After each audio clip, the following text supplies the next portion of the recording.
Саламатсыздар ма, менің YouTube каналымның көрермендері. Бүгін біз булочки жасайтын боламыз. 50 грамм жылы суға дрожжымызды салып, қант пен тұзымызды салып, жылы жерге қойып қоямыз. Көтерілгеннен кейін үстіне жылы сүтімізді құйып,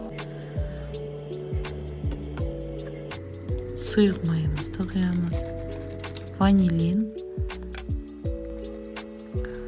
разрыхлителімізді қосып, 2 жұмыртқа, сұйық май қосамыз, қантымызды қосамыз, барлығын араластырамыз. Одан кейін керегінше оны саламыз. Қамыр илеп, қамырымыз осылай жұмсақ болу керек. Жылы жерге қойып қоямыз.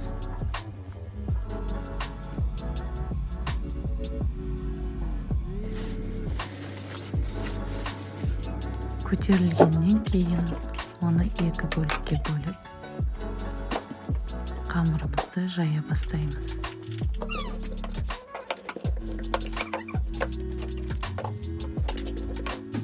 Осылай қамырымызды жайып, бөліктерге бөлеміз. Арасына керегінше не салғыңыз келсе, соны салуға болады. Тәтті біз джем салдық.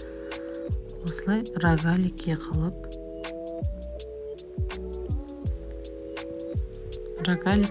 осылай жасаймыз. Жасап болғаннан кейін үстін жұмыртқаның сарысымен әшекейлейміз.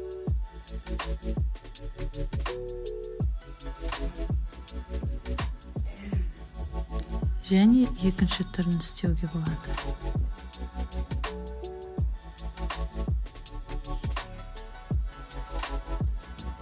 Осылай домалақтап, бұның да үстіне жұмыртқаның сарысын жағып, магымызды себеміз.